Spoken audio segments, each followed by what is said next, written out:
approval on June. Sorry. This is the San Diego Riverside Charter School board meeting. It's June 18th, 2025, and we'll call the meeting to order at 6:20 p.m. I'm going to do roll call here. David Toledo. Present. Okay, and LaDonna Sando. Present. Okay, Patrick Segura. Present. Present. And Margie Krill, present. Kiani Upshaw Toya. I think she's here. And then Susan Baca. Okay, she's not present. So Kiani and Susan not present. So we do have a quorum. We have 4 people. So we'll go ahead and move forward and to the opening activities. So we have to vote on the approve of the June 18th agenda. So while Jodan is showing this agenda right here on the screen, if everyone could take a look at it, I just need a motion and a second to approve this agenda.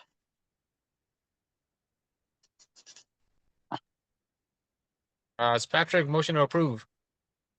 Okay, so Patrick made a motion to approve the agenda. Do I have a second? I second the. Okay, LaDonna, Stando second. I have to go around and say, LaDonna, do you approve? Yes. David, do you approve? I approve. Okay, and Patrick, you approve? Yes. Yes, and Margie, I approve. So motion carried unanimously. It's approved. The next item on the agenda is the we're going to vote on the approval of the May 8th, the last meeting minutes. So that was sent to us right before the last meeting around June 10th. So if everyone got to take a look at it, there was 3 of us on board on the call last time. So if everybody got to take a look at the meeting minutes from May 8th, if you see any corrections or if you want to approve those, I just need a motion and a second to approve.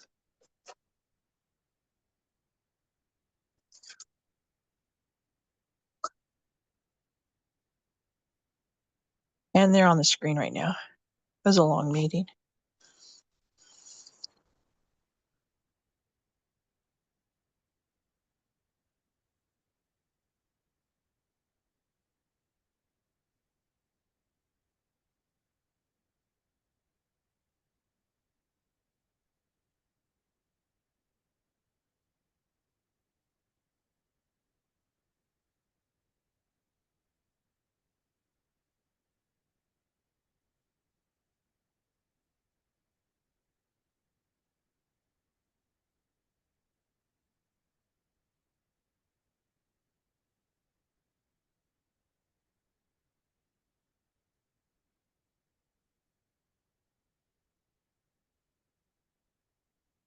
Anybody,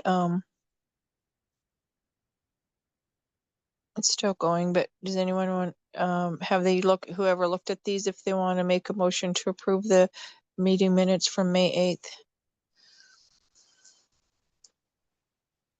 I make a motion to. Okay, ahead. so David Toledo made a motion to approve the meeting minutes from May 8th. Do I have a second? I second the motion. Okay, LaDonna Santos second. So I'll have to go around. So LaDonna, do you approve?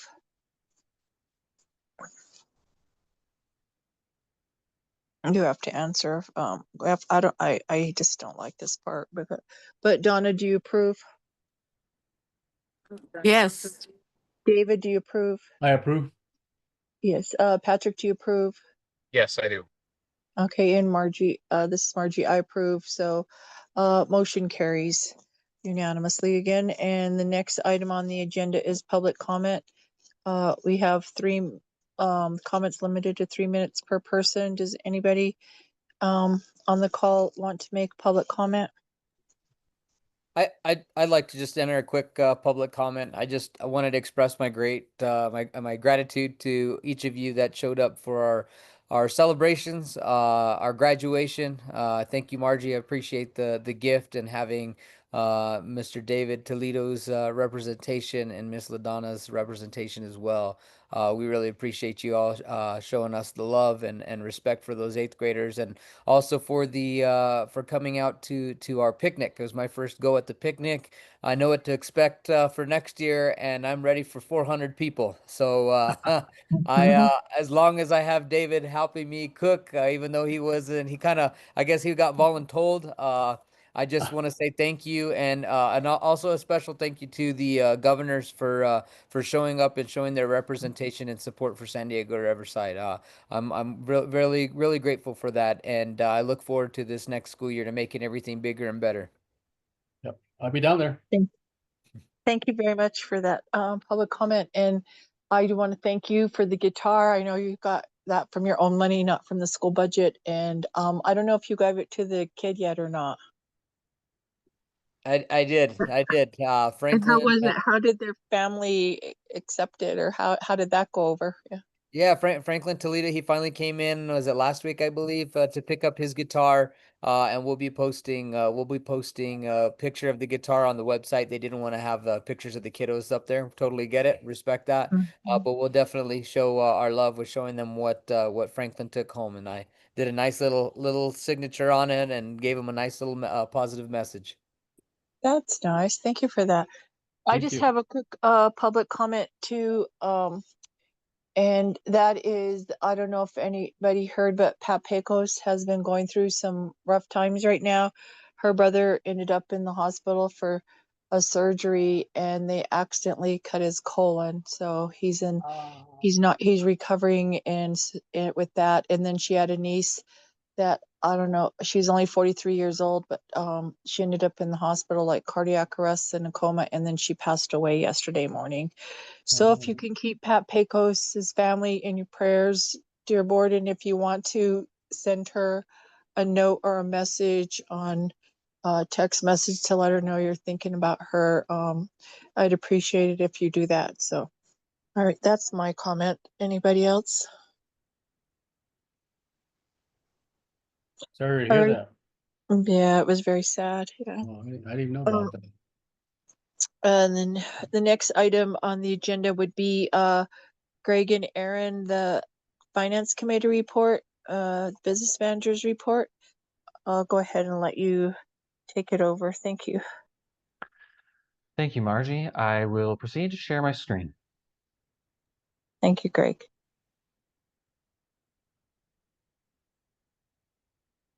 Alrighty. Is this a visible size? Should I zoom in, zoom out? I can see it pretty well. I don't know about everybody else, but it looks good to me. Yes. Okay, wonderful. So we have two bars as part of the presentation tonight. Both of them have been under the blanket bar approval earlier. So the first one is Title I. I believe this was shown in the minutes that was discussed for usage of funding of our math teacher salary.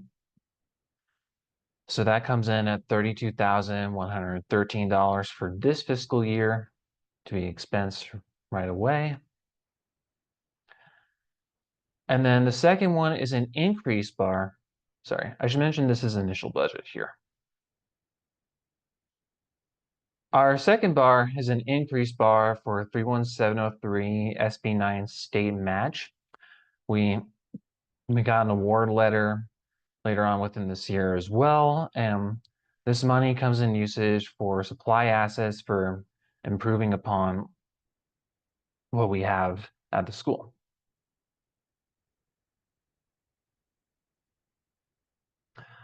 Going on to our activities for the month of May, we are meeting expectations for the most part with what we project versus what we budget. We have some work to do on food service to work on cleaning up our books a little and making sure that our encumbrances are what we are expecting them and what we are using them to be. Everything else is remaining right within usage.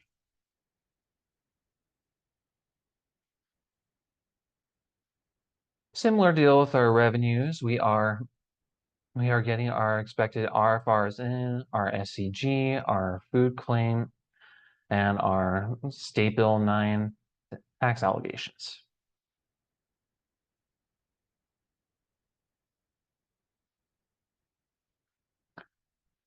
Compared across a few years, we are remaining lower than we've spent for the month of May for previous years, and we expect to increase our activities at least a little bit as we get geared to close out our books during the next month of June. And as I like to say all year, our spending remains consistent per our student count at 58.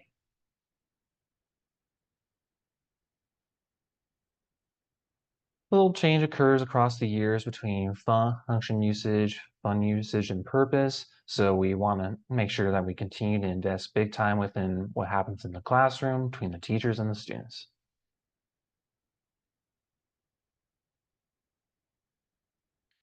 And our liquidity remains at 3.30. We are in a healthy position. We're able to pay our bills right away and keep the school running.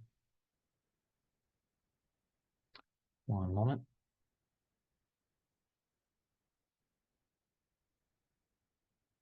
All right, so some activity has happened for our check reports between payroll and accounts payable. We have our usual payroll and liabilities that are being paid. And then among accounts payable has been our utilities, and then one new unusual introduction within Tutorfly and another within PowerSchool. This is our yearly usage for student information session. And then Tutorfly Holdings was tutoring services that was funded with our mini grant that we received the other month.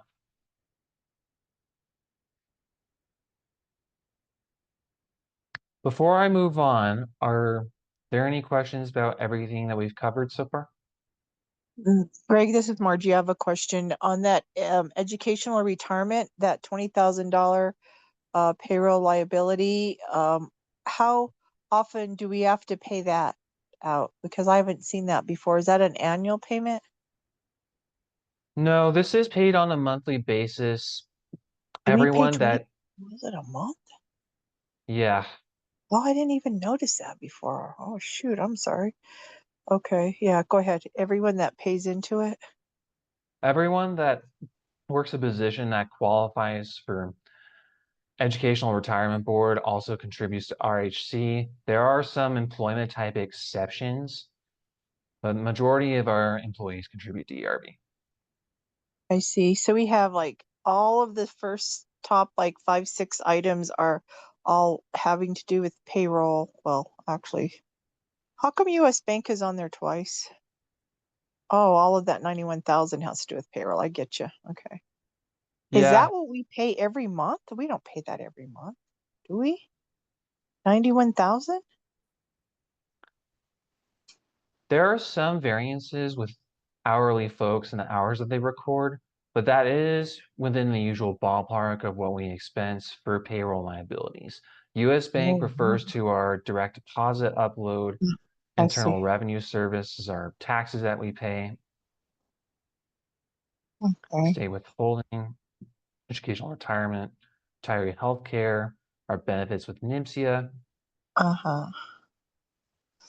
All right. All right. That's good. I just have one more question about you say we're on track and getting all of our reimbursements back and our RFR and paying off everything and all of that. Do we have any use or lose money that we have to use or try to spend before June 30th, or we're going to lose it, or are all of our funds going to roll over for next year if we have any left over in some certain budgets? Yes, as I'll go over in a little bit, a number of our special revenue funds will need to be expensed by June 30th. Our EdFellow usage will also need to be expensed and have a report submitted by the end of this week so that we get all of our reimbursements. Oh, wow. Operational SB9, SB9 match, as well as nutrition and student activity may have some carryover. I'll go over some that do have that June 30th deadline and the other deadline We'll make within the it. meeting. Okay, great. That's what I want to make sure. All right, thank you. I don't have anything else unless anybody else has something for Greg up to this point.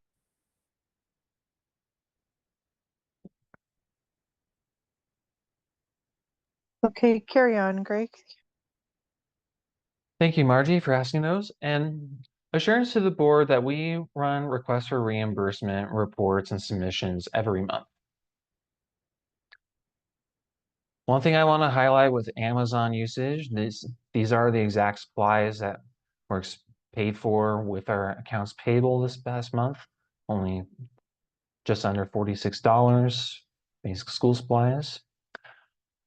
If anyone has questions about these codings later on, please feel free to email me or call me.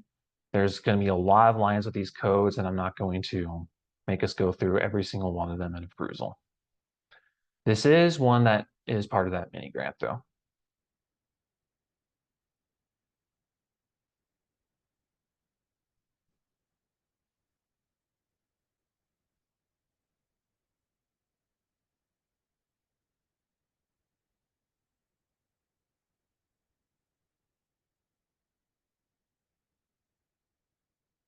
All right, going along this report here for account summary reports, I'm gonna highlight like this every fund that has that June 30th deadline.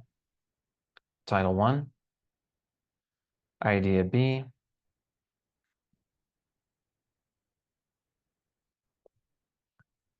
Impact Aid, Impact Special Education,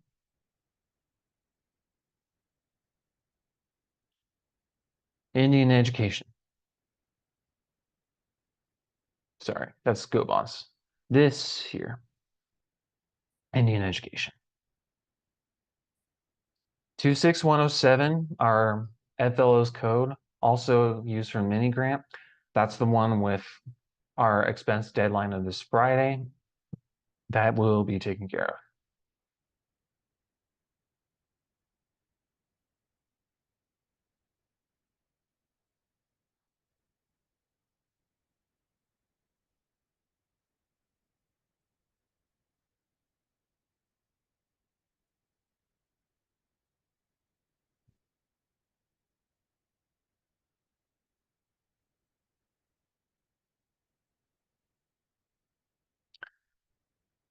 Another snapshot of what our revenues have looked like for the month. This is our SEG that we've earned, the food claim, our RFRs across the board, and our tax distribution from Sanibel County. And these are how our expenses for the month have been summed up based on their functions and the fund columns that they're under.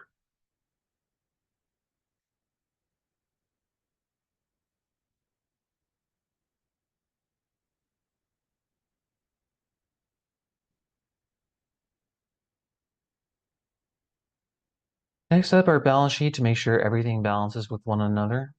This will always need to match this plus this together to come to the subtotal account group right at the bottom.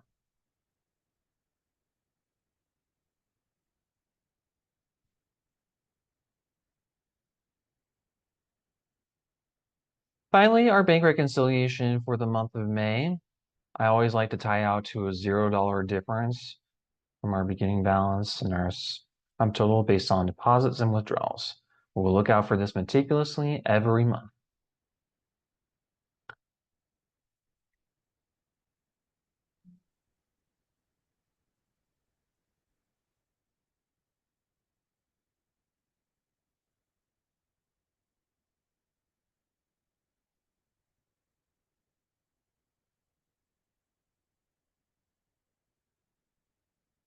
And finally, the end of our bank statement.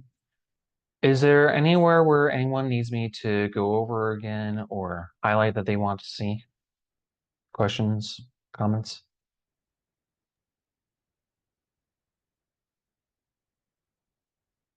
I don't, Greg. I think you did a great job, you and Aaron, putting this together. And also, does anybody else have any questions for Greg or want to see anything else?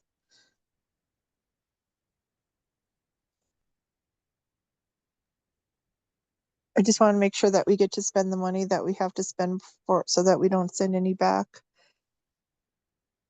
And then we go ahead and vote on the bars then?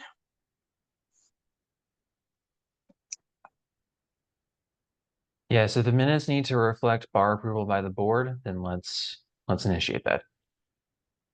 Yeah, we'll do that. We'll do that first then.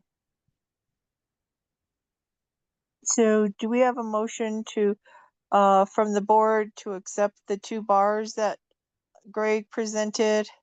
It was bar 1 and bar 1B, is that it? Bar 1, 2, number 17 and oh, bar and number 19. 17 and 19. One is $32,000 for $113 for the initial budget. And the other bar 19 is for SB9 increase of $8,749.45. So do I have a motion to accept those bars from the board?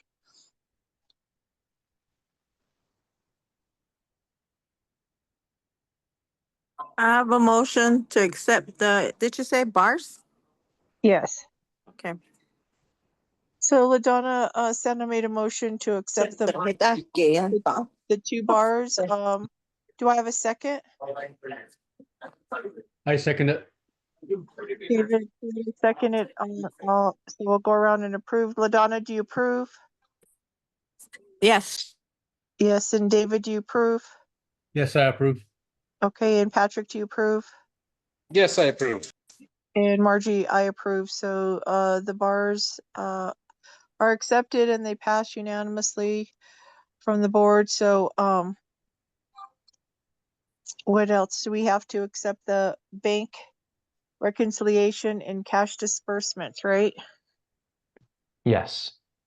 Okay, so I just need a motion to accept the bank reconciliation and cash disbursements.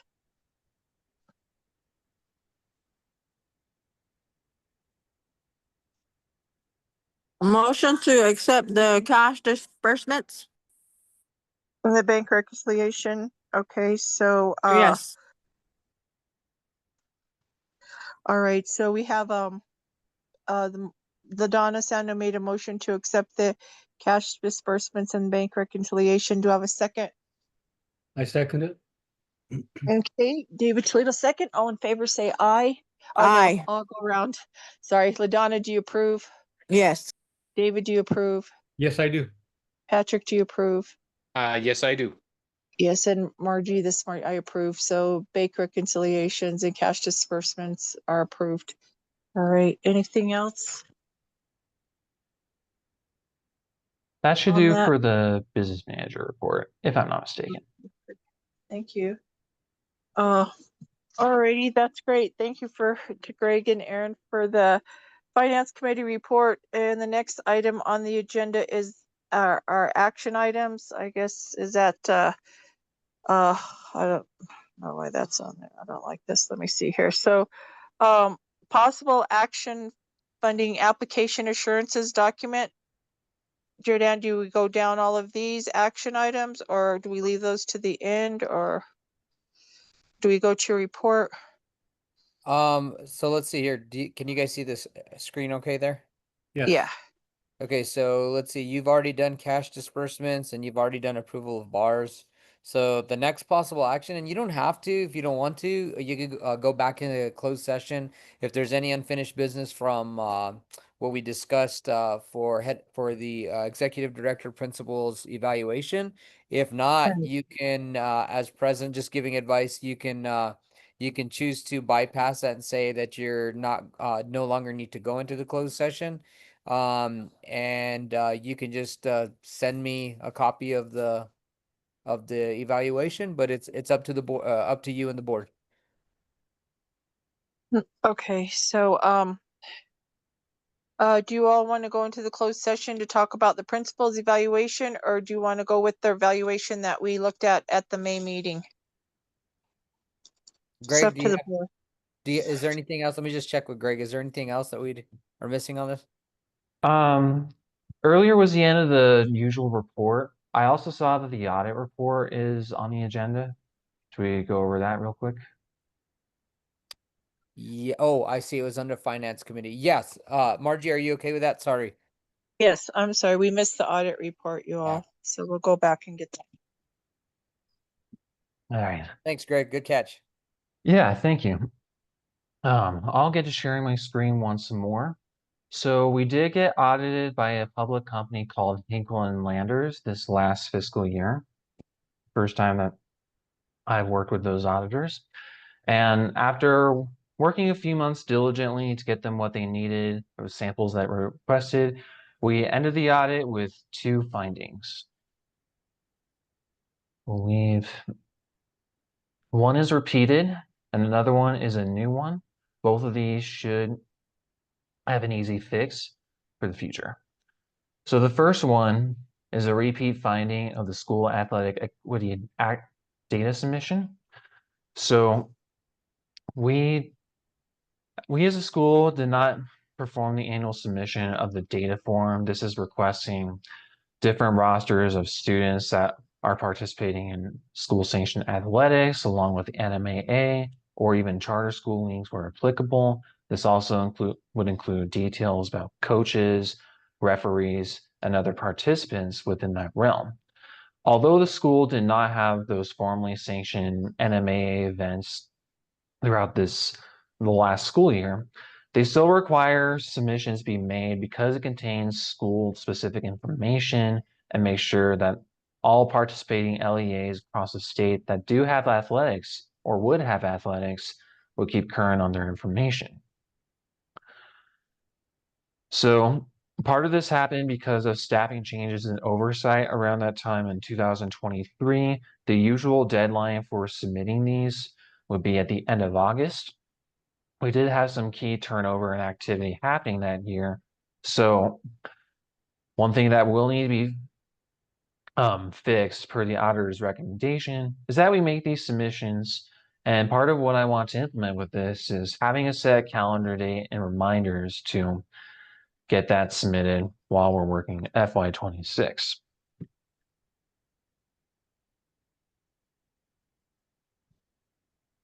Any questions about that one? You said that was a repeat one, right? Yes. I believe So this. we Sorry, go haven't ahead. really had any, we haven't, well, you said it was for NMAA? Yes, that would be usually who we have our athletic events and teams sanctioned with. Yes, but we haven't done a whole lot of,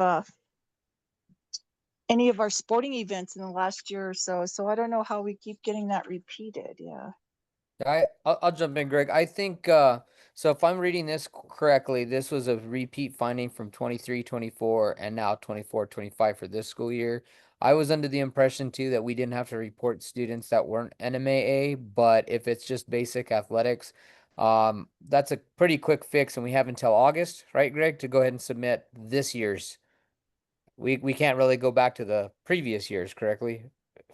Am I correct on that? Yes, so for school year 2026, we want to keep that August 31 deadline in mind to submit what it is that we're going to have to do. Even if we don't have those formally sanctioned athletic events, I believe the state still requires that submission to happen so that school database information remains current. Okay, so what we'll do is, Greg, you and I and our new incoming athletic director can meet sometime towards the end of July to ensure that we're in compliance and we get everything in on time. Yeah, sounds good to me. That would be good. And what was that? What was the new finding for? I'll go over that one next. Oh, okay. Oh, you haven't got there. Okay. All right. I thought I missed it. Okay, go ahead. Yes. So this next one is incomplete and missing I-9 forms. A few were not completed correctly, and one wasn't completely provided. I had worked very diligently with the school staff around the time that I was asked to get those forms, and some of them had to be completed long after that they were initially done based on the paperwork provided. Some of the paperwork I was working with was quite old or was done years ago when the employees were hired.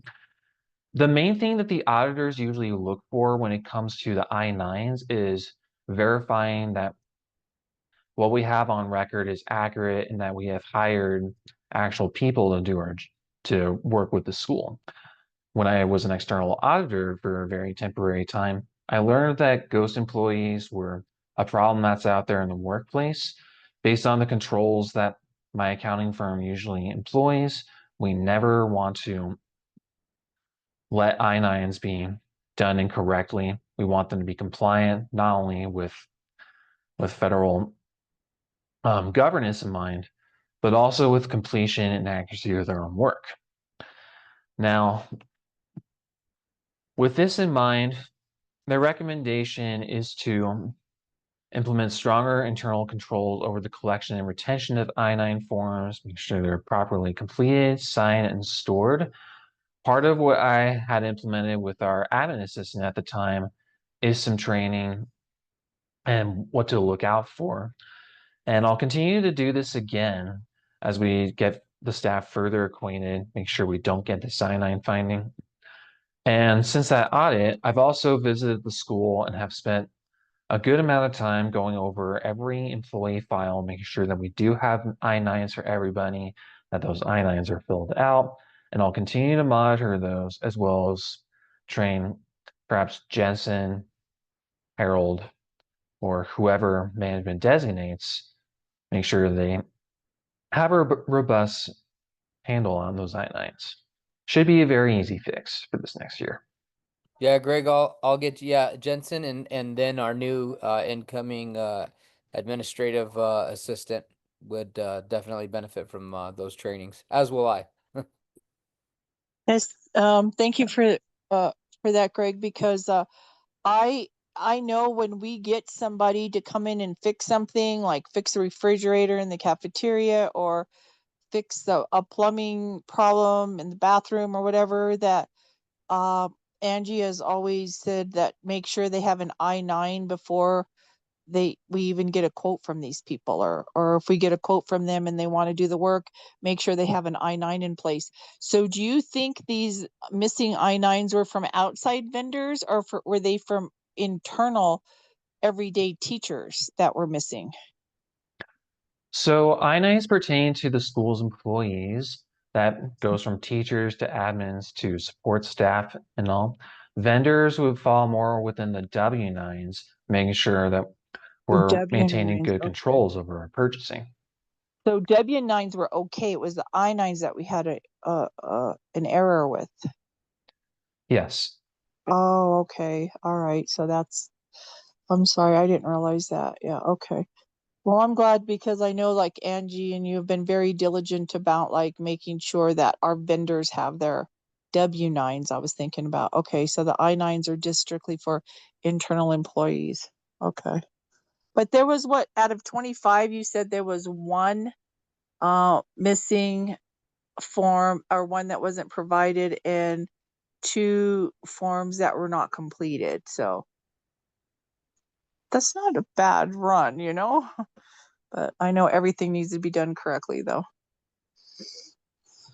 Yeah. In terms of establishing stronger controls, make sure that we reduce these things to zero, I believe we can pull that off with a plum. Oh yeah, these are really easy things to tend to compared to what I see other schools. Yeah. These are these are easy fixes that hopefully on the next audit for the next school year, these definitely won't be anything we should be able to have to worry about. And hopefully we won't have any audit findings. But if we have something and it's like this, like you said, that's easy fix, and that helps us out a lot. And with you and Aaron and Angie helping us get straight will be good. Yes. None of these are considered material weakness audit findings. Really, it's helpful in implementing for stronger controls. I know sometimes when one hears the word audit finding within our realm of work, that can be considered taboo or something we absolutely do not want. It could be very Mhm. harmful. But depending on the context that's here, I don't see that being very harmful or jeopardizing the school's health. So we'll Okay. we'll continue to work on these and make sure that we're running like a well-oiled machine. I appreciate that. Thank you. All right. The- Anybody have any questions on the audit? Mm. All right.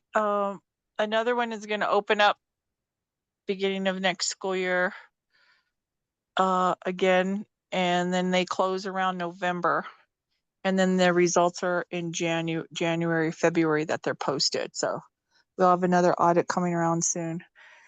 All right, we'll go on to the next item. So would that be what else that we were looking at on the agenda so far is we're just going through everything, our action items, to make sure that we are set with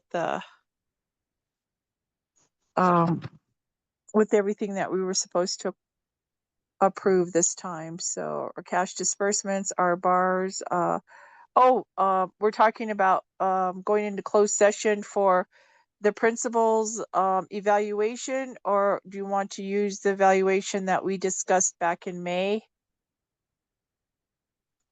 It's up to the board.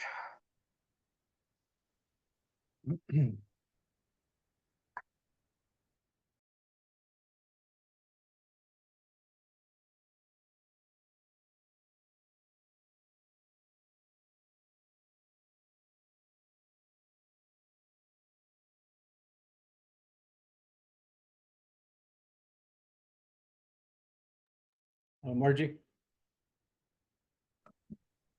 Yes, I'm here.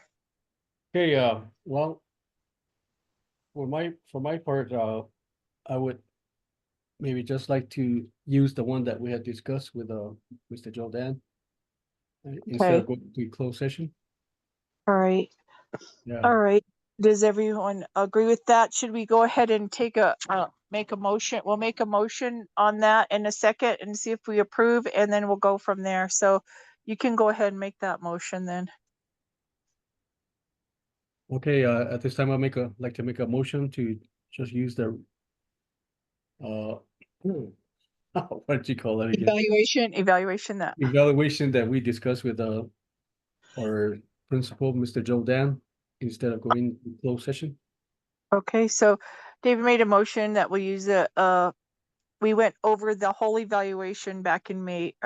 So we made a motion to go ahead and use that one. Do I have a second? I second the motion. Okay, LaDonna and Patrick both seconded the motion. So I'll say LaDonna Sandos seconded the motion. So we'll go around the room. LaDonna, do you approve? Yes. David, do you approve? I approve. Okay, Patrick, do you approve? Yes, I approve. And this is Margie, I approve. So we'll use that evaluation and we'll get it turned in for the principal and get a new contract signed, set up for him for the 25-26 school year. Okay. All Okay, right. Thank you all. So yes. So we'll go on to the next item on the agenda, which is the principal's report. All right. Can everybody see that my screen okay? Yes, very Always colorful. worried. Sometimes I switch screens from one screen to another, and I'm like, which screen am I showing everybody? I'm gonna run through this pretty fairly quickly. Just stop me if there's questions on any of this stuff. A few of these items are repeat, and a handful of these items are brand new. So again, I appreciate everybody giving me this time this evening. We should go through this pretty fairly quickly. I just wanted to keep you updated on some of the funding that we are receiving for this following school year. So Title One, we've written the Title One out for math specialist. That's looking like they gave us an amount of $28,901.41, and the status on that application has been approved. For Title Two, we wrote that out for professional development. That's a small chunk of change at $3,334. The status on that has also been approved. We wrote out our Title IV, which is our SSAE funding for an attendance coach. We got $10,000 allocated to us for that, and that application has also been approved. Right now, I'm working with Greg on the SRSA. That's the Small Rural Schools funding. That's a tricky one. I don't think we've ever put in for that in the school's existence, and that's something that's new to me because that's a federal government program. And we're working to try to get our SAM ID. We had one at one point, but we hit a snag because our SAM ID was issued to us when we were a district school under the Jemez Valley district, and now we're our own entity through the state. So we may have to Mhm. get our own ID number for that. So we're in the process of looking into what we need to do, but I have been in contact with the Department of Education, the U.S. Department of Education, that is, and I did submit our application. What's going to hold a little bit of the funding up is us getting that new ID issued to us. But we did get an allocation of $28,169. So we're trying not to let any money slip through our hands this year at all. Great. Uh, Thank you.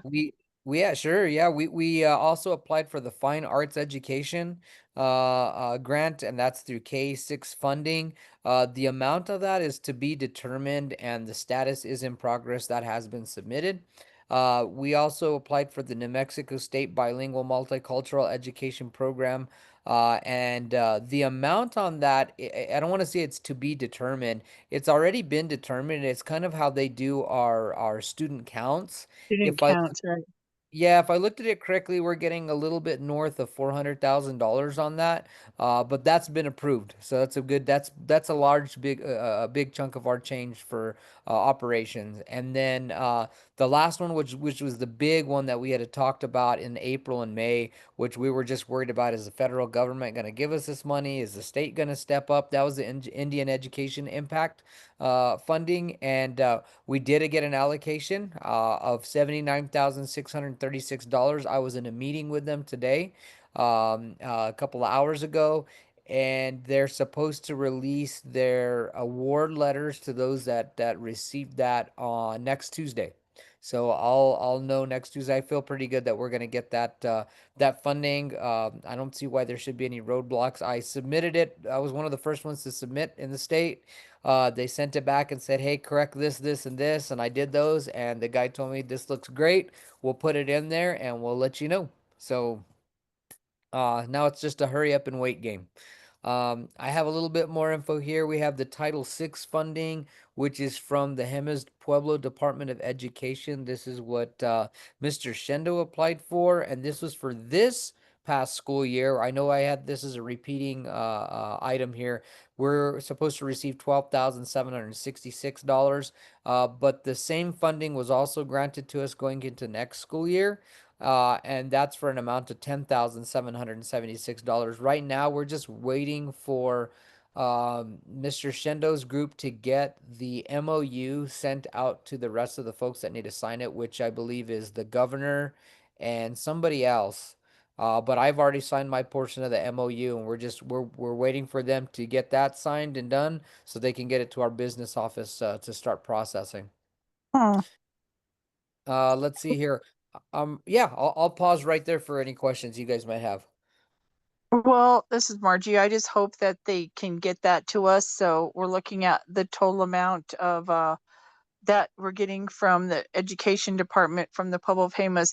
Is it 10,000 or 12,000 or is it 22,000? We are waiting for the 10,767, and I don't know, Greg might or He Aaron just might be stepped able out. Yeah. to. I just Aaron kind might of be wanted able to to. know if it was like one or the other or both, but yeah, it seems like they would probably give us a lesser amount. So, Well, the reason why it looks like this is they came in late with the 12,766. So uh, I think we're still waiting to get that processed as well. They came in super late, but then they gave us an allocation of this 767 for this coming school year. okay. So we So could get both then if everything works out. yeah, and I would say on the bare minimum we're gonna get that 10,000 or so, but I know Angie sent an email out to Mr. Shendo, gosh, day before yesterday, requesting the MOU so they could start putting that into our budget. Great.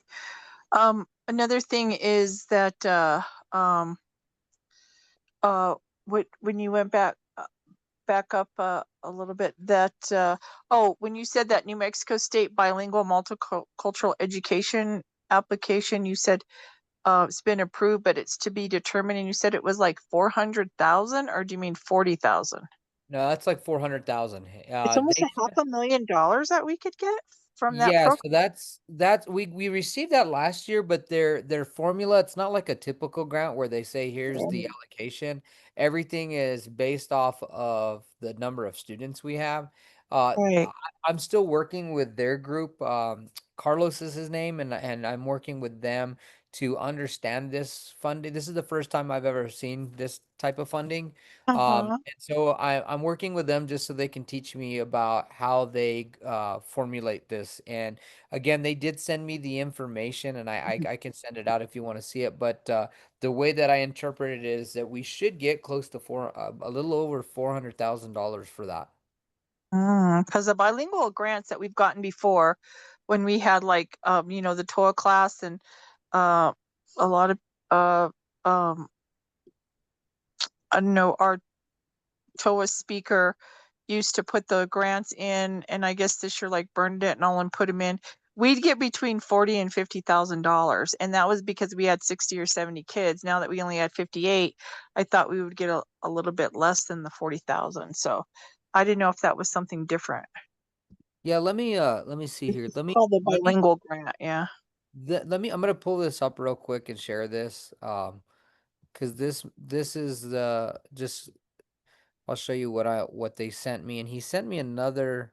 I'll have to go through some of my files to see if I can find this, but it's very confusing, and they do, it might be actually 48,000. I think they actually incorporated us into the valley.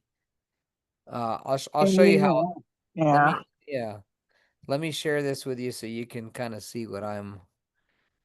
And they're gonna meet with me again to kind of go through this, but this is the document they sent me, and you can see where the program costs are, and this has San Diego Riverside on it. But if you look down on the far bottom right, the program cost is 4,600 and so $464,498. And Okay. Yeah. I then don't think we're gonna get and then that. and then see when we get down to the bottom here, you get another program Yeah. cost for a total special education at Yeah. 49.9, almost 50,000. Yeah. Yeah. And then it breaks it down into smaller total bilingual multicultural education. So that one's 48,000. But he sent Yeah. me a small snippet and it said 400. I don't know how they're doing the math. Well, if That's we get $400,000 for bilingual, then we're making a whole new bilingual program. I'll tell you that right now. Yeah. right. So No, yeah. exactly. But So, yeah, we're doing a whole building and a program separate or whatever. But I don't know oh, if we're gonna get that kind of money or not. But if I we do, hallelujah. I think I get exactly what they're doing now because what they've sent me now, and this makes so much sense.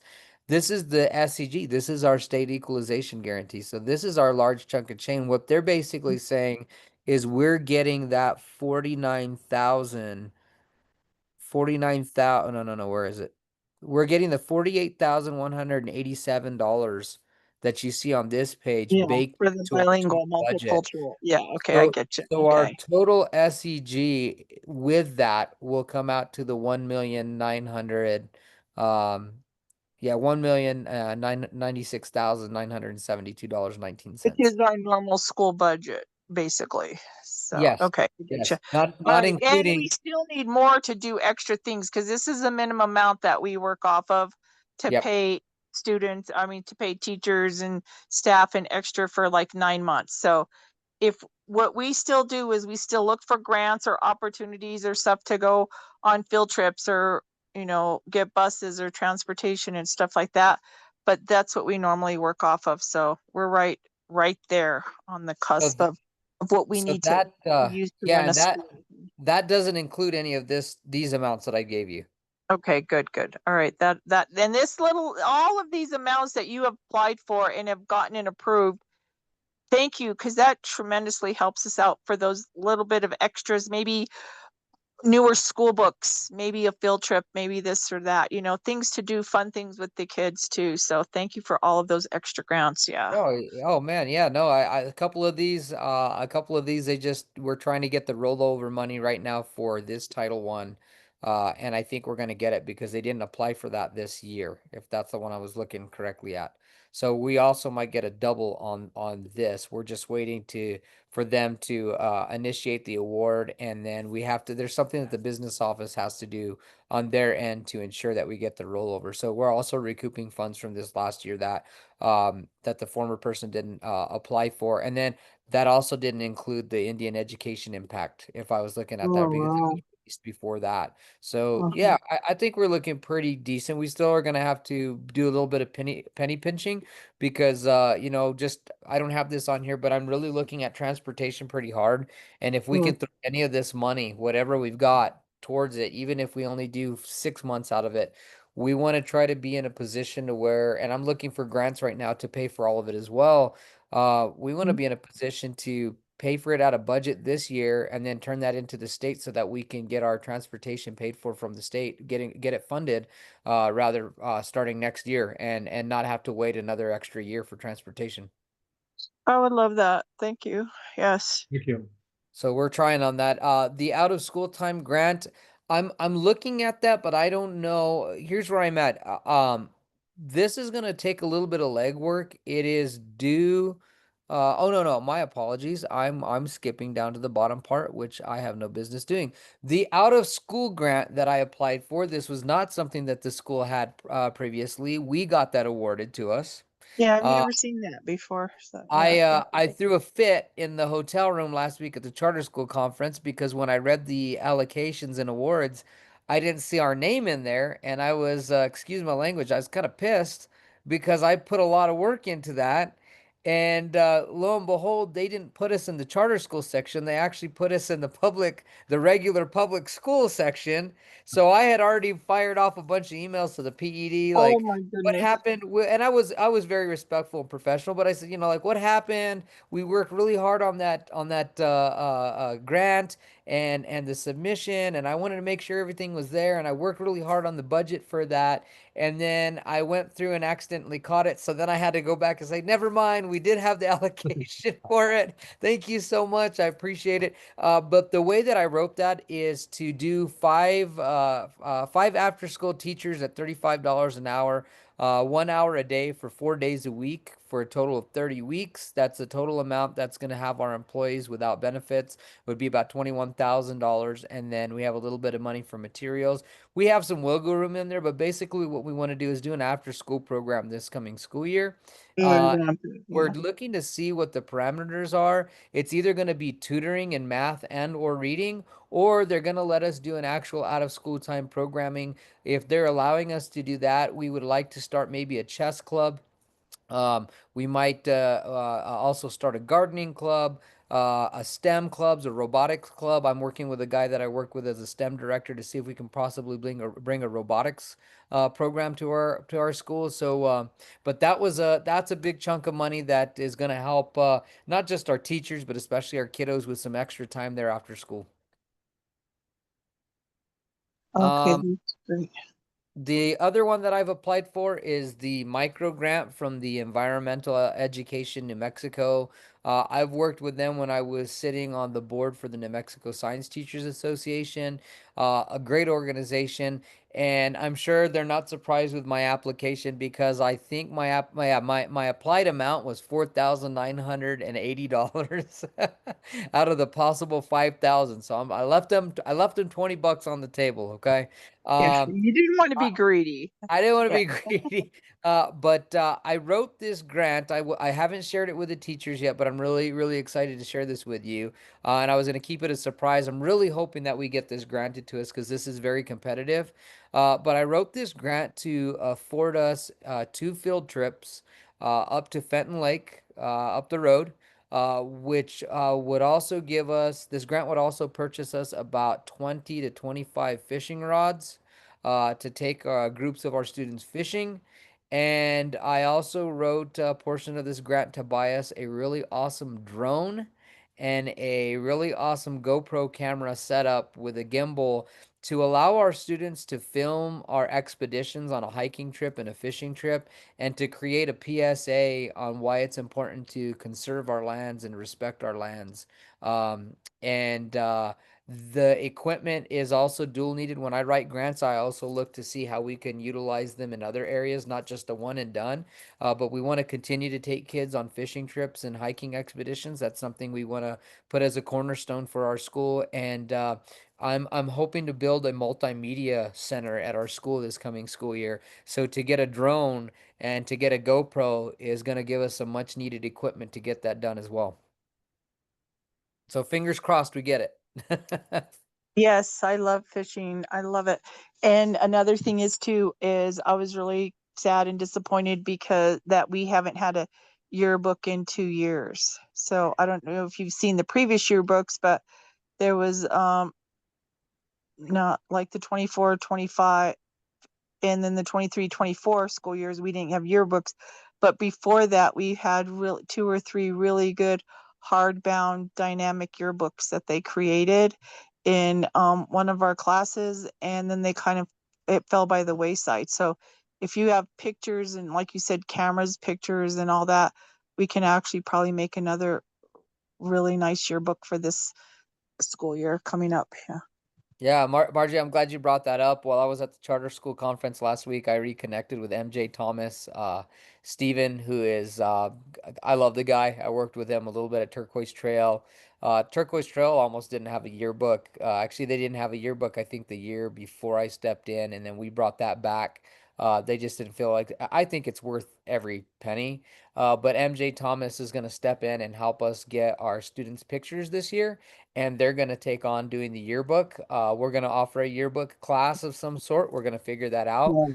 The Yeah. kiddos get to work on that themselves, but MJ Thomas is going to help take the lead for us. And there's a possibility for us to be able to do a fundraiser for our school through that, depending on how many yearbooks we can sell. And since we're small, I get it, not going to be a lot of revenue, but any little bit is going to help. And they're just they're great folks. They put a great product together, and they're in it for kids. And I'm glad to say that this coming school year we will 100% have a yearbook.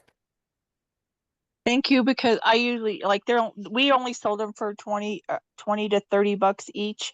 I think they were $20 each and two for 35 is what we were selling them for back in the day. And when like I would ask the administrative assistant, like what eighth grader didn't get a yearbook and or didn't purchase one, or family didn't allow them to, or didn't have the funding, and then I would go buy them and I would give them to the ones that didn't get one at eighth grade graduation, because that's something that they should have, you know. And there was a couple years ago, there was an eighth grade student, he was on the yearbook committee, and they were looking at a cover or whatever, and his science teacher, and he really loved science too, wanted all them to have composition books to write down their experiments and all that. And he actually came up with the idea, and I thought that was awesome idea, that he made that was the first hardbound book that we had, and he made it a composition Oh, yearbook. that's And awesome. the front of it was a composition notebook, and it was so cool. And that was his idea. And like you said, these kids, they have great ideas and great artwork and stuff, and we could put it together for a really good yearbook. Yeah. Yeah, absolutely. The middle school will probably take on the duties of putting that together, but will you be able to utilize any pictures that students take, teachers take? Yeah. And we'll talk about that a little bit more as we sort that out. But yeah, I was disappointed too this year. I didn't realize that from what I understand, there wasn't even any school pictures completed for this past school year. I did not know that either, because I I could don't have know. sworn Maybe they I'm wrong. come back in November. Jensen, you Yeah. might know more. Maybe they did. I didn't see any. That was my thing. That's sad if they didn't. Because I remember picture day was on a Monday, and I thought that was kind of weird to make picture day on a Monday because people forget over the weekend, you know. Yeah. But if they never came back, if someone goes and takes them, but they never come back to the students, what good is that, you know? Yeah, exactly. No, we'll maybe they did. I know you usually see a couple of leftover photos from folks that don't pick them up, and usually it's the folks that do the photography that lead the yearbook on those. So like I said, MJ Thomas, if you want to look them up, they're a great company here straight from New Mexico. And I'm excited to bring those folks out here and get that stuff done for our kiddos. Next thing that I've got here is the 26 Outdoor Learning Startup Grant. I really want to apply for this. This is the grant that I was able to secure for Turquoise Trail and bringing them a barn. But I do have a concern with building a structure on a property that is leased. And so, Mr. Toledo, I might lean on you a little bit on this. We may need to get a quick meeting with the governors and I don't know if we have to meet with Mr. Shindo, but we're going to need to make sure that we have approval that if I wrote something like this in the event that we do get it granted to us, that they're okay with us putting some form of a structure out there. We don't have to build a structure. There's plenty of ideas that we can talk about putting this money towards, and I don't mind writing that grant for that. But my experience was bringing about a 30 by 40 foot large agricultural barn, which we used as an outdoor classroom. And it doesn't mean we have to put animals in it. I think it's just another setting where we can utilize as a classroom. But my concern is that um, after going through that process, it sounded, I mean, I felt like I had a lot of support at the last school where I was at. The board was very supportive of it, but come to find out, once we started getting this thing out there and built, then it was, uh-oh, this property is leased by Santa Fe Public Schools, and this property is owned by the foundation, and we don't have insurance on this, so now the kids can't use this. And so I'm learning through process, and I want to make sure that if we do go forward and we want to decide that another structure back there is something that would benefit our students, that all those folks that we're leasing the property from are okay with us doing that. Yeah, that's a good idea that you have. I think we always need additional educational buildings. I think that'd be a great idea if we can introduce it to the tribal officials and maybe the realty office. But Okay. maybe you can talk about this a little bit more. Okay. Yeah, Yeah. let's maybe I can touch base with you early next week to see what we can if we can get a meeting. I don't feel like I have to write too much on this because I Yeah. have the skeleton of what's already been done. Okay. And there's different projects, just so the board knows, there's different projects that have been granted. If you want to go and look up the grantees, you can just kind of Google the Outdoor Learning Startup Grant, PED, and you can go and look to see what schools were afforded that. And I believe you can pull up their projects that what they chose to do. Some folks decided to do restoration on a river out in Santa Rosa. Some folks decided that they wanted some shade areas with more benches and stuff. Um, I'm all ears. I'm more than happy to put in the legwork to get this one done.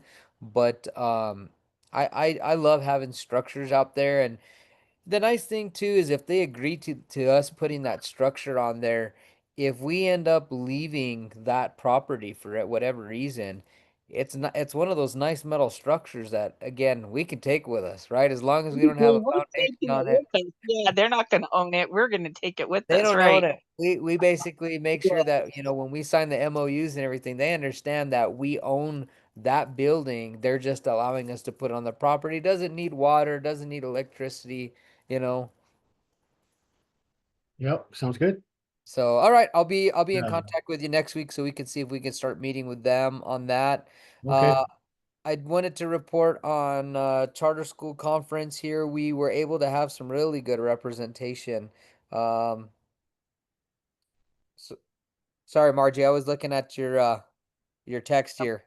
I was gonna talk to you about that a little bit. So Yeah, I'll go ahead and get to the end, and then if you want to open that up, you can talk to the site rule of trust driving. Okay. So yeah, myself and Lynette, we were able to sit on a food panel with other charter schools and discuss how we implement and run a successful food program. It was related to SB4. And it included how we're providing healthy foods for New Mexico children. One of the big changes I'd like to bring in for next year is to get our food healthier and more fresh.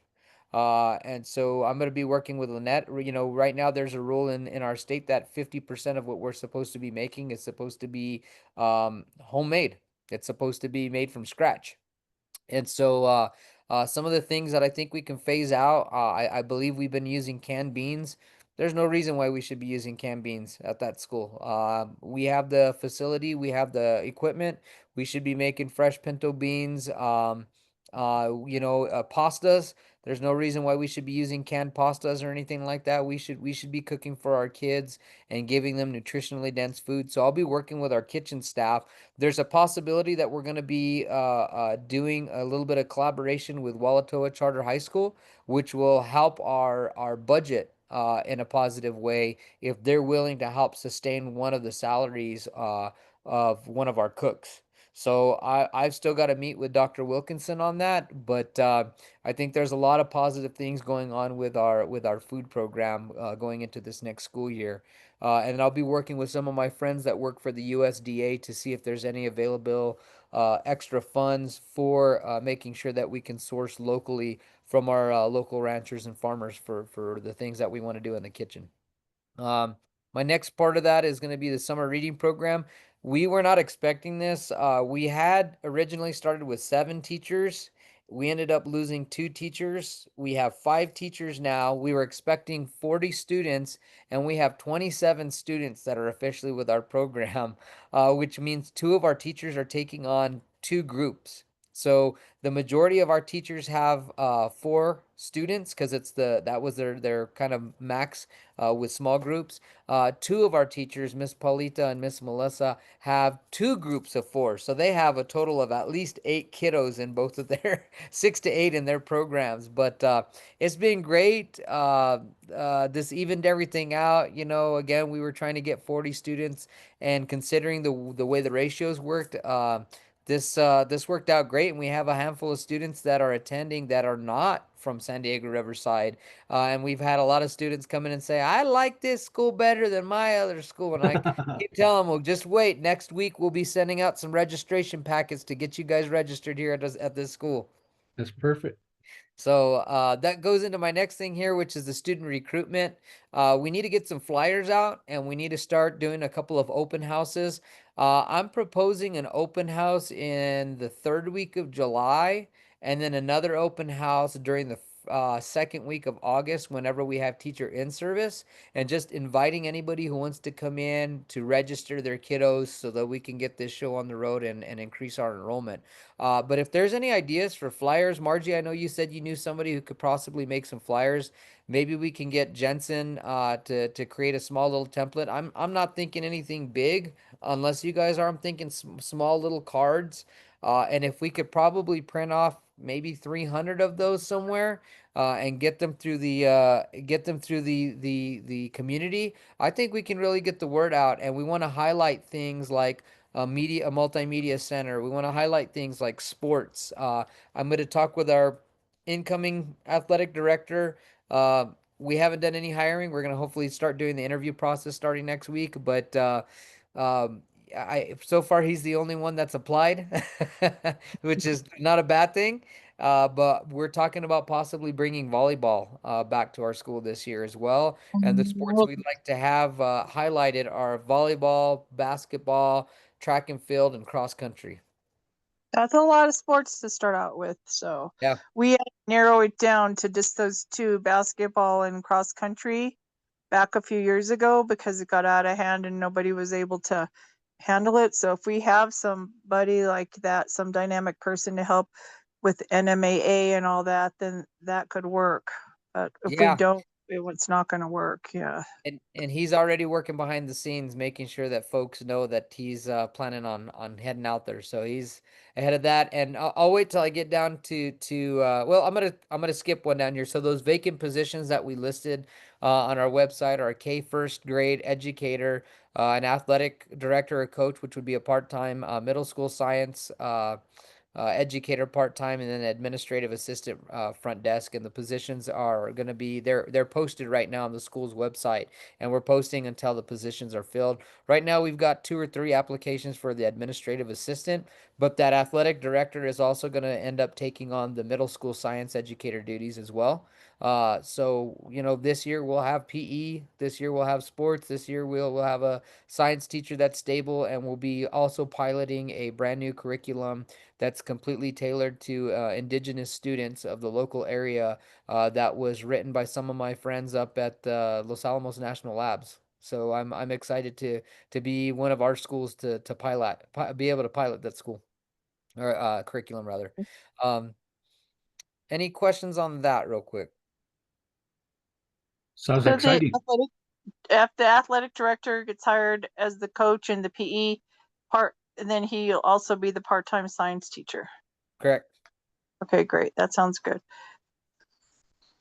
Let's see here. I'm gonna skip back. I'm gonna go back up one. The school office hours for the summer. So naturally, we're already there pretty early. But just for front office clerical stuff, we propose that the summer hours will be from 9 to 2. This also allows me to focus on other things that I need to get done, preparing for next school year, getting the retreat going, making sure I'm attending all the meetings on time, and so this will only really be effective up to the month of July and possibly the first week of August. But I want to propose something to the board. You don't have to vote on this. It's just more of a hey, want to get your blessing on this. I'm proposing that we close the school completely for 2 weeks. Uh, Mhm. June 30th through July 11th, and then we would return Mhm. back on July the 14th.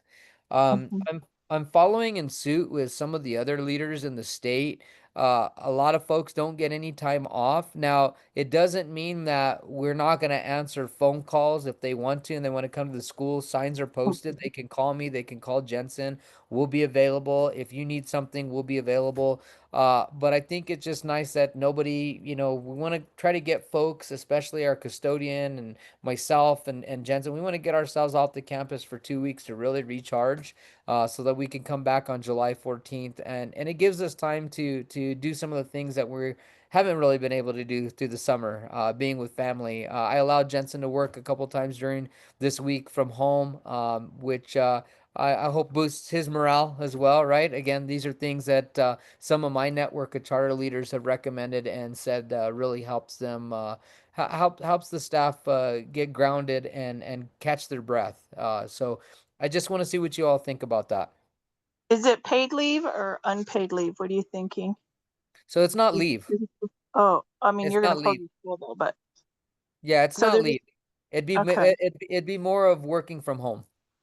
Okay. So okay, just close the school, but someone will be available. Yep. Okay, so this is what's always happened during those 2 weeks anyway. The school has closed like that before, and people have all left the school like that.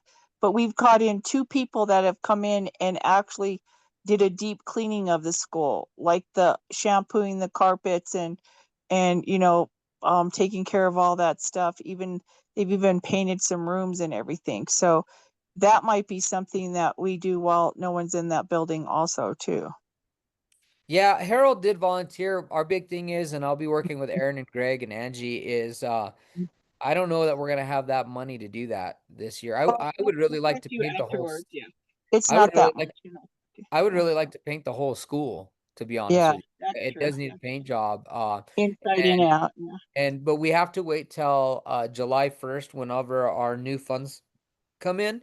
And once we sit Mhm. down and start talking about where all the allocations are, um, I'm totally fine with that. I just want to make sure because I know that I had some of the staff already come up to me and say, "Hey, we're doing this and we're doing that," and I was just honest with them and said, "Hey, I don't know what the money situation is going to look like until we get to July 1st and business office calls and says you have enough money to do all these things, but not this, right?" So I think that's my only holdup, but I agree. I'm 100% for any of that. Okay. All right. I'll talk to you about it later. Uh, Anyway, so Sure, I'll go ahead and round off the last part of this here. Important dates. The big dates coming up. NMPED Charter School Division visit is next Monday from 9 to 2. I just submitted all the documents that they requested, and I completed all the data dashboards today, and I just sent them in to Dr. Faulkner up at the Charter School Division for review. But they're going to be coming into the school and just sitting with me, going through all of those conditions, making sure that I've turned in everything that I said I was going to go ahead and turn in. And if there's any issues, well, they're right there to basically say, let's work on this so we can get this done. I feel like we've done a pretty good job. But it's going to be up to them and how they see things. So that's where I'll be sitting with them from 9 to 2 next Monday. Uh, let's see here. And then down the road, a couple of ideas. So you're going to start to see some new organizations, how would I say, organization settings coming into play. I noticed that we have a breakdown on communication with myself and the board and other things that are going on in the school, especially with how these board meetings are organized. And so we're going to be establishing new emails for all the board members. They're going to go through the Gmail that the school has a license with. We're going to try to get these issued by July 1st. So we'll make sure we contact all the board members. The reason why we're doing this is because you'll have access to the Google Drive, and we'll all have a one-stop shop where we can all access all documents, anything that we need to go through. This is pretty much standard with what the majority of schools are doing. We just want to make sure that we're getting everything in the right place. And so communication will go through Google a lot easier. Everybody will get their own emails, and then you'll have your own Gmail, or sorry, you'll have your own email, but you also have your own Google Drive that will be explicitly only used for board purposes. So any reports, any financial reports, anything like that, any agendas or anything like that, everything will all be in the Google Drive, and you'll be able to access it at that point. And then again, looking ahead of time, board elections and nominations, we have to abide by our school bylaws that we put in place. That's something that they're upholding us to. And then the board, I would say probably in our July meeting, we probably want to start talking about a board retreat. Typically, I know Teresa usually holds most of the charter school ones somewhere between August and September. And that's usually where you would go through your review of bylaws, review of policies, and then board nominations and elections. We usually do that in Florida. I would love to do that in Florida. Did you Good write call. for it? That's what we had put in for that a while back, right? We didn't get Good call. That would be great.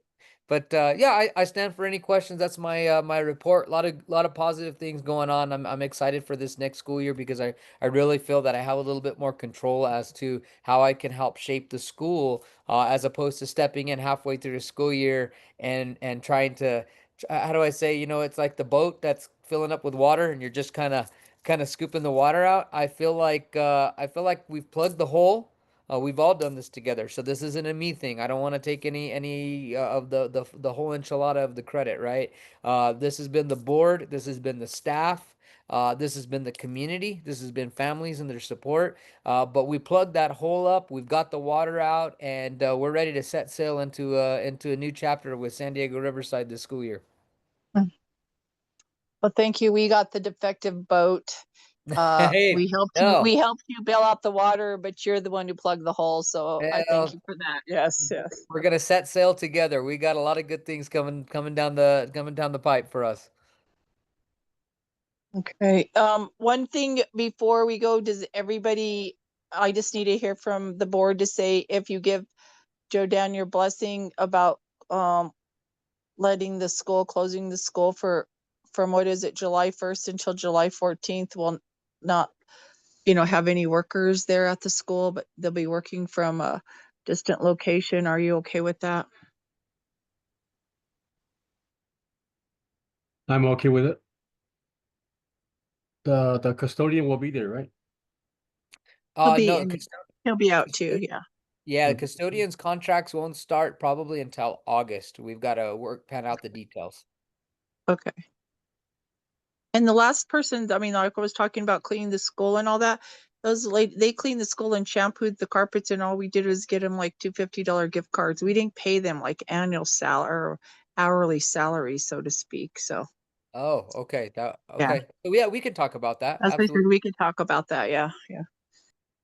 I'm also hoping to get us some new equipment there. We need a new lawnmower and a new weed eater, so we can get that Right. campus back up to par. But I've got somebody. I know Harold and Ed have both been talking to some local folks there to see if somebody can volunteer some time to just go do a quick cut of everything.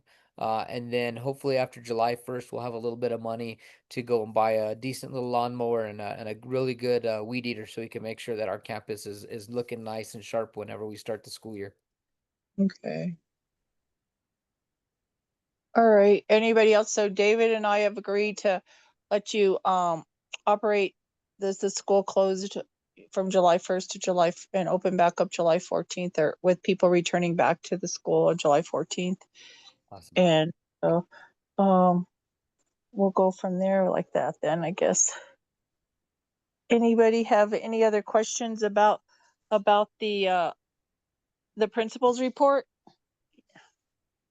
Yeah, this is Patrick. I agree with closing the schools. Now, I understand that nobody will be present, but JD, would you be opposed to getting a hold of Roger Foster, or I can contact him and just do some extra area checks, do walk arounds of the building, and make sure everything's good? Man, you're reading my, yeah, that'd be great. Absolutely. Cool. Yeah, I can. If you want to reach out to him, or I can, and we can just they can incorporate in the regular patrols of the village to do welfare checks, and then the officers that work at night just kind of keep an extra eye on the place while you guys are Mhm. recharging. Yeah, yeah, yeah, if you want to contact him, and then I'll just I'll just kind of, contact him right before we go on, and I'll entice him with some of that gas station pizza. Uh and and let's see here, and then I'll talk with sheriff and any of the other individuals there. And I know I got a couple of teachers that said they would like to volunteer just to drive up there, just to check on the place and make sure everything's going okay. So I think we've got a good set of eyes out there. And then, Always call the sheriff too, the sheriff for the Pueblo, so that would be good too. But yeah, the law enforcement that Patrick knows would help out a lot. Yeah. yeah, yeah, and once we get cameras there, boy, it'll be nice, because then I'll be able to monitor everything. That was the nice thing at Turquoise Trails, the first place that I actually had access to cameras 24/7. So, if alarm went off or something before I had to drive an hour out, yeah, I could pull up the cameras and look to see what's going on outside the school, inside the school. If it warranted a police call, then that's my big thing right now, is I really want to get some good security as far as some cameras out there. And we don't need too much, but I'm looking into that, and hopefully we can either use some of our funding, or get a grant, which I'm looking at right now to see if they can pay for that. So, but yeah, no, I appreciate that. Thank you for the support, and I'm going to turn it over to the board. I think we're down to the last portion, which is announcements. Uh, Okay. Go Margie, ahead. Yes. Go ahead. thank you, Mr. Jordan. Thank you for the beautiful report. Uh, you've been very, very busy, and I just want to compliment you on the amount of good, positive energy that you have. And, Yep. just by you being a professional employee, all the other students and staff, they see you as a role model because you're the captain of the ship, and you're uh, you're endless with your professionalism. So keep up the good work. I really, really appreciate it. So thank you for being here and being part of the San Diego Riverside. Thank you, sir. Appreciate it. Yes. Yes. Thank you for that. Our next really big project is to work on that immersion school, because that makes a big difference in everything that we do in our daily school operations. With having that right next to us, it's kind of hard to do everything that we want to do for our school at our school. So another thing you said, we can make trifold pamphlets. I was thinking we could put them in every mailbox in the whole valley. And the person who does that is David's sister. That's the person I know who does the mail outs that says, resident or whatever. And they could put those trifolds, and they don't charge very much either. So Okay, that's what I awesome. would like to do. Yeah, David's sister has that business that does that. Yeah. So Awesome, David. So do they make the flyers as well? well, we make the flyers and we give them to her, but they can make them. They can print them up if we give her a mock up of it. Yeah. Okay, yeah, maybe David, maybe you can put us in touch, and we can get Right. something going. I'd love to start as quickly as possible. Sure, we Yeah, can. Charlotte Romero Garcia is her name, and she owns a business, and I've helped her do mail stuffing before and all that, so it's a really cool operation that she has. Yeah. So Yeah. Okay, awesome. Thank you. Cool. Another thing that I sent you on that, I didn't even know, people probably didn't even know this was happening. On Monday, there was a site visit that's called the Royal of Trust in, driving intergenerational change. And this was like, it happened up at Hamas. And when you were talking about fishing at Fenton Lake and the drones and taking care of the, Mother Earth and all that, they said it's called Trees, Water, and People, TWP for short. Oh, wow. TWP in the Pueblo of Jemez was hosting a session to showcase the trust-based philanthropy in practice. This trust-based philanthropy is a fast-growing, equitable grant-making approach to where nonprofit organizations in tribal communities guide philanthropy toward lasting impact. And it teaches, like, it's a first at hand, like the partnership with the Pueblo community and building durable relationships to respect tribal sovereignty and power dynamics between grantors and grantees. This will take place in the Jemez Mountains, a major source of water for the Rio Grande. Local tribes, the city of Albuquerque, which has in the area that has been ravaged by recent forest fires, were all looked at on Monday. They took a trip up there. And I know this because a lady friend of ours from California came out just to do this. I didn't know this because I'm enrolled at Jemez, but I knew this because someone came from California. So I wish that they would tell the tribal members a lot more about this, because if there is some kind of philanthropy that we can get for nonprofit, hey, our school is a nonprofit. And we could reach out to them and say, we're doing this kind of stuff. We want to teach our kids to respect our Mother Earth. We want to teach them about the area that got burned by fires and all that. And it's good that you would take the kids there, because I can tell you, when I was at the school a while, you would ask people like when the last time they went to Soda Dam, and they don't usually go past the visitor center. I mean, like I would say 70% of our kids that go to our school don't go past like Jemez Valley High School or whatever. And it's good to go back there, and look at the area and what we have right in our backyard. I mean, people go there every holiday to camp and hunt and all that. And when our own kids aren't going back there, that's kind of harsh. But a lot of people and family members don't take a drive up there. They don't find it necessary, I guess, because they've got other things. They go the opposite direction. They go into town, into Albuquerque, So yeah, if you start taking the kids up there and doing field trips like that, I think that's a great idea. Yeah. So, but Yeah, any, thank you. That's a good resource. I'll do a little bit more research into them. yeah, I'll give you the information for, I sent it to you there. So, all right. So that's the principal's report. The next item on the agenda is the announcements. The next meeting is scheduled for July the 10th. If you're going to be doing that from home, that's good. That's okay. Unless you want to move it because the school's going to be closed then, whatever you think. But we can go ahead and meet again on July 10th if you'd like. Yeah, I think just in my opinion, I think we should go ahead and keep that meeting because there's potential that we are going to have a possibility of new bars that we might need to go ahead and start Oh approving. yeah, coming up. Okay. We can start spending that money. Yeah, we need to.